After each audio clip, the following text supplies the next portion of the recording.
need a little bit of seasoning. You ain't got no seasoning, man. You like a plain piece of chicken just on the thing. You pull it off, and then you serve the dish.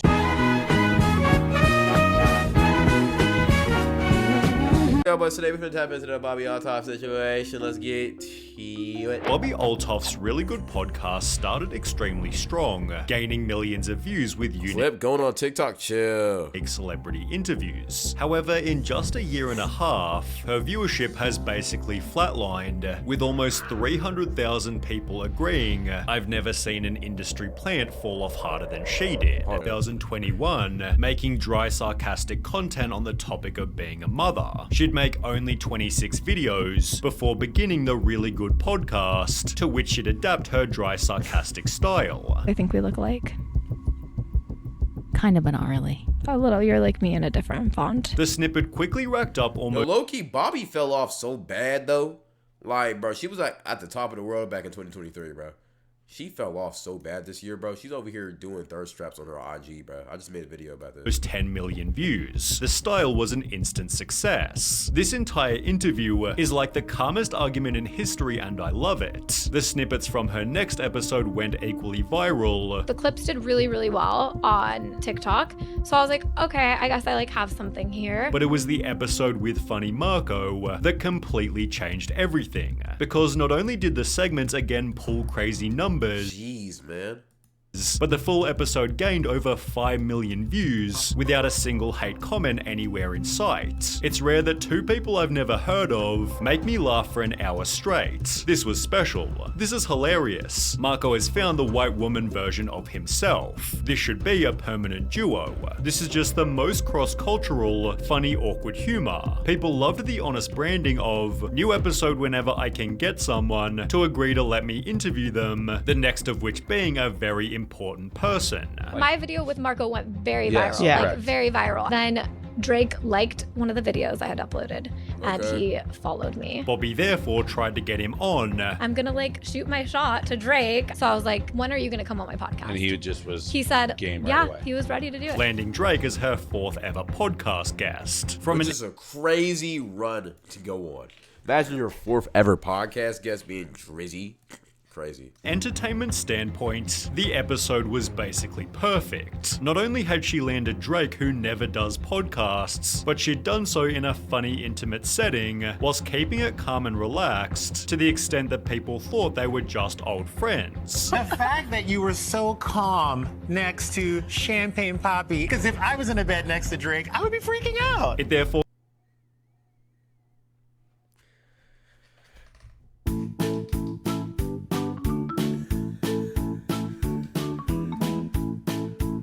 gained 10 million views in only 2 weeks, and added 700,000 subscribers to Bobbi's Chill. I'm chilling. That's just a crazy... Look. It's just because of the look I made, bro. That's a crazy statement just to make out the blue. That's a freaky frog-ass statement to make out the blue. I don't want Twitch getting the wrong idea. I was just being like, yo, that's a crazy statement. I don't mean nothing else by that, bro. Just a crazy statement. total count. However, as summarized by a tweet reading, Drake giveth and Drake taketh away, Bobbi's interview with Drake began to ruin her reputation. During the podcast, Bobbi had asked, Am I your type? I'd do it. Thank you. And when Drake said that Bobbi should get with his friend, she seemed kind of interested. If I could hook you up with anyone, it would be my dog Smigs. Smigs? Smigs. Smiley. Can you tell me about Smiley? Let me show you a picture of him. Is he well known, or are you just a friend of yours? The Funny Marco interview had a similar interaction. Yo, why am I going through this Discord right now, low-key, on some low-key shit? What are y'all posting, bro? Yo, y'all gotta stop it. I gotta stop it. I gotta lock in. Let me get out the Discord, bro. Let me get out the Discord. Well, look, yo, I'm not gonna lie. She getting desperate now. Are you hitting on me? You're not my type. What's your type? With Bobbi stating she started the podcast for the following reason. To have a way to meet people, and the podcast, I was like, I wish I could have, collaborate with other people. Meeting new people likely wasn't sinister, but flirting with famous musicians seemed to annoy her husband, who filed for divorce only 6 days after she recorded the podcast with Drake. To make matters worse, Bobbi also admitted, I flew all the way here You did. I really do appreciate on my that. daughter's first birthday You missed your daughter's first birthday. to be here. Regret that you'll never be able to undo. Yeah. Horrible parenting. showing she was kind of ditching her family for social media. That's so crazy that she literally ditched her family for social media. Of course, if I was the husband, I would have broke up with her too. Plus, you're in bed with a Drake. You're over here looking single with Drake. You think I'm finna be with you? Fame. Is it kind of strange to anyone else that this woman who is married with children is constantly asking during these interviews with these rappers if basically they would go out with her, if basically they would sleep with her if they like her? She'd confirmed the divorce in a TikTok Like, is that not weird? That's so post, with comments stating celebrity status always ruins the best things in life. On Reddit, people stated, she got famous and he stayed the same. Few marriages survived that, whilst the rumors likely didn't help. Did Bobbi Althoff cheat with Drake quickly became a mainstream narrative. Suggesting a conspiracy was when Bobbi deleted the podcast, with Drake and Bobbi both unfollowing each other on Instagram. Dave Portnoy from Barstool Sports therefore sent her a text. My girlfriend says you hooked up with Drake and got divorced. I am saying that is not true. Bobbi replied, I'm not commenting publicly but off the record. You're right, that is not true. She for the streets, my God. She for the streets. She for the streets. She for the streets. Keeping it real, bro. She'd share the text to her story, adding, I did not want to do this podcast in the first place, and now so much negativity is coming from it. I'm going to leave it alone after this, but this is the uncensored DM between Dave and I, although despite denying the rumors, the narrative was set. Bobbi What are we talking about? You keep on talking about you didn't want to do the podcast in the first place. Why are you doing the podcast? Althoff left her husband to thought around with rappers. Would you date someone that looks like me? Because there's just a person What does that mean? like looks exactly like me. They have a twin. Maybe. If I had a twin, Maybe. would you date them? If she was like cool and like, The damage this did to Bobbi's Yeah, you image. over here asking random rapper niggas who don't care about you, would you date me? When you got a loving husband at home who's also a millionaire. Huh. You'll find out that he's a millionaire in a second. Could be seen on her husband's Instagram, with comments reading, sorry that your ex sold you out for clout and fame, after which everything Bobbi did became some kind of drama. For example, she'd do a podcast with Lil Yachty, with people calling her ungrateful after she said this. I walked into his house and it kinda was like super awkward because like those, though. he's really kind of awkward. He didn't even like say hi to me. He's just sitting there with like his two assistants, and then he comes up, he's like, oh hi, gives me like a half hug, and I'm just like hi, then goes back to his spot, and I'm like, dude, I don't even want to do this. I'm texting my friend like, Ashley, I need to leave, this is so awkward, I don't want. This is a weird look. Even if you're thinking this, why would you say this? That's such a weird look. That's a bad look too. A nigga in a higher status of you is letting you in his house to do a podcast, even if he is awkward. He's doing a podcast for you, with you. He gains nothing from it. You gain a lot from it. And you're going to go and diss him, even if things... I don't know. That's a bad look. That's a bad look. Like, what am I doing here? She wants to make awkward content and then puts Yachty on blast. Shaking my head. Gave her a platform and now she's shitting on y'all. See what happens? People then claimed that her fast rise to fame was orchestrated. Yeah. Yo, who y'all put in the Discord, bro? Who is this? Let me lock in.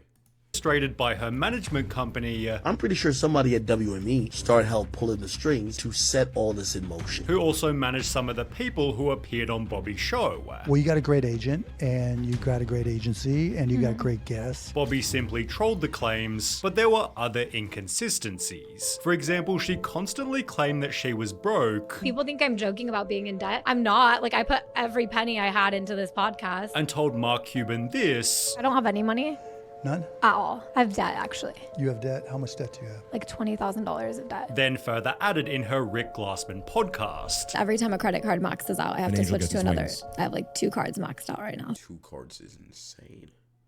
2 cards is crazy. 2 cards is insane. 20K in debt for the pod? How are you spending that much money for the pod? All you're doing is sitting in a room and talking. What are you talking about? Yo, managers are horrible. Also, hoping to pay them off soon. However, people realized she spent $500 on Chloe sandals. She is not broke. Okay, yeah, she's just, nah. She's trying to get niggas to feel bad for her, bro. I don't feel bad. You know exactly what you're doing. You over here spending your money away. Talking about, what are you talking about? She desperate. She is broken. Also noting that her husband was a millionaire who had 170,000 students who'd bought his $43 course. 173,000 is crazy. Eventually, Bobbi also revealed that the podcast wasn't serious. So when you interview these people, you're not Bobbi necessarily. No, yeah, I'm just like a really dry person. Deleting more of the magic that first made her interesting.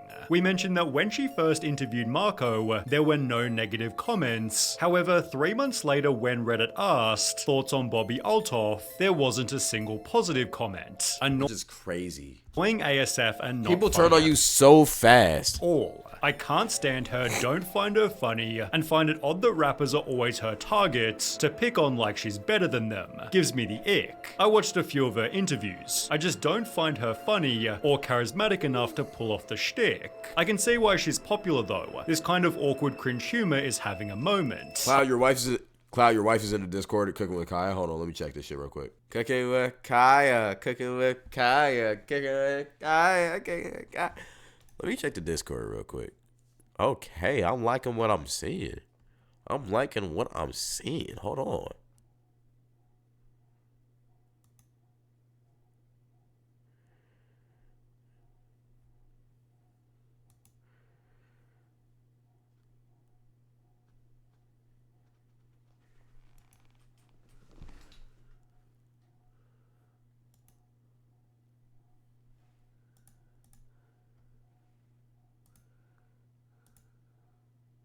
Only 4 days after that Reddit thread, it was reviewed as the not so really good podcast, which stated the content itself is boring. The episodes also lack direction and a central theme, probably because they only consist of small talk. The podcast fails to deliver anything substantial or thought-provoking. Instead, it provides a glimpse into how celebrities behave in casual settings, which may seem intriguing to some, but ultimately failed to engage me. Another person said that Bobbi's podcast sadly points out how real hip-hop journalism has been practically erased, while even funny Marco began to critique her show. With me, it was like, I think you're funny, Marco, but let me learn about you. Like, trying to figure me out. But now it's like the interviews, I think they're like, she's trying to shit on people. And when I watched the interview with Offset, I was like, damn, that was pretty bad. As mentioned, she was plain disrespectful This Offset interview was horrible. Peak game lock in.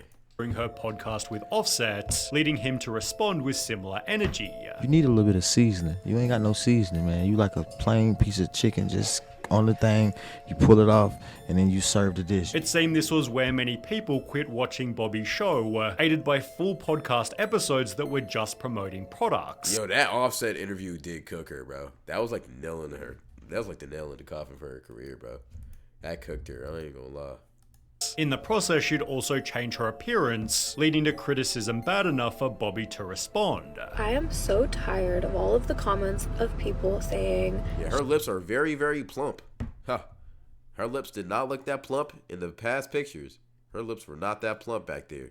in my upper lip, okay? I do not have cheek filler. In a different video, she talked about getting other procedures. I went in to get my zit injected and I left with Botox in my forehead, which, you know, that's fine, that's normal. I had lines here. I also didn't like that this would crease so much and I'd smile, so. Oh, nah, she's so cooked. She's so cooked.